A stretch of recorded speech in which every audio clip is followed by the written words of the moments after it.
days with the trialists and the players coming back, obviously. And you said that you might have to make cuts by Monday. Are there players that are starting to stand out to you that you could see? Yeah, I think anytime you go to 11v11, which was the first time today, I think once you go 11v11, it sorts out quite a few things for you. You get to see a little bit more of the personal qualities that players have or don't have, as the case may be. And I think I think today sorted out a lot of things for us. Definitely. Do you see any players do you think that some of these players in the group could end up being, major contributors for the team?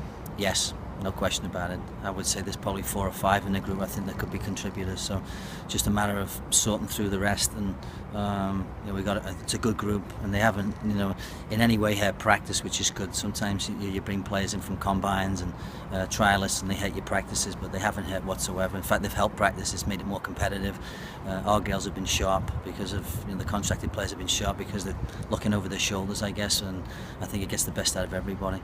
And I think contract players look fantastic, and some of these players, I think they're actually enjoying, being in this kind of atmosphere. And they've still got 3 days left, basically, before we have to make the cuts. And I think that I told them just to settle down a little bit. Some of them looked a little bit nervous, and I said, "You're here, you've been here. I think we're treating you pretty well, and just make sure that you get the best out of the next 3 days. Whether it's 3 days, 3 weeks, 3 months, 3 years that you're here, just make the most of it."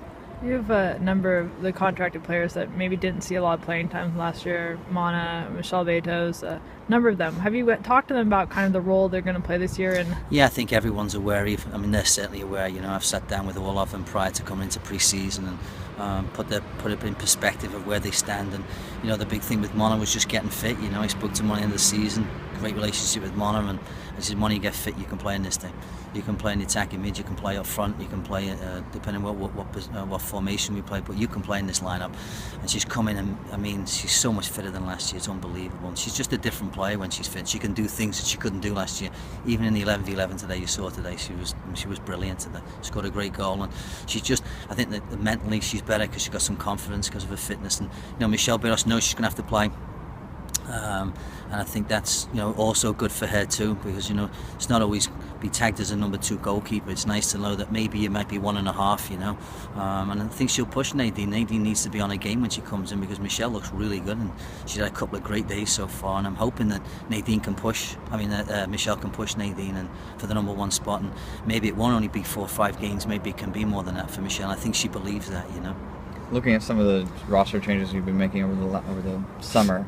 Were these changes that you were thinking about making at the end of last season, or were some of these forced due to retirements and things? No, I think we were already in the midst of making changes. I think we needed to get some younger players in, which I've done, and bringing a true holding midfielder was something I really wanted to do. Bringing Kat Williamson was a priority for us.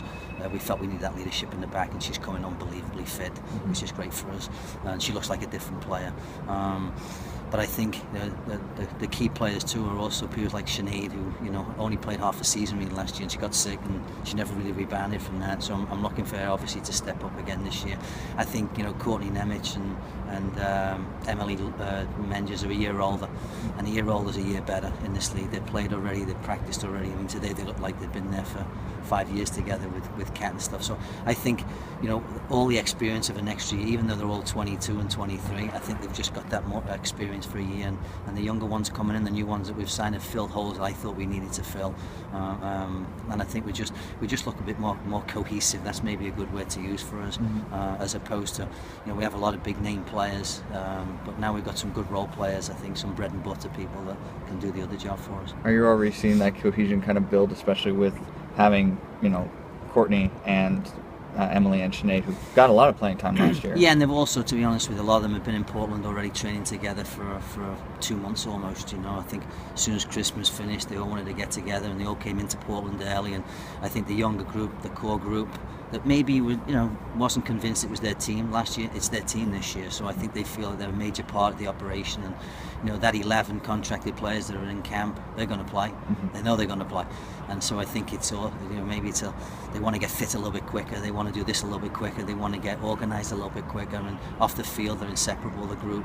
And I think they've made the other players feel welcome too, which is not always the case, I don't think, at a lot of teams. And I think they made them feel real welcome, because I think they were in that position a little bit last year. They were coming in maybe they were 23, 24 when we were getting down to the wire, picking what players we're going to keep and what players we're going to let go, and they happened to make the squad in the end. So for them, I think they've seen the other side of it, and I think they can help the younger ones.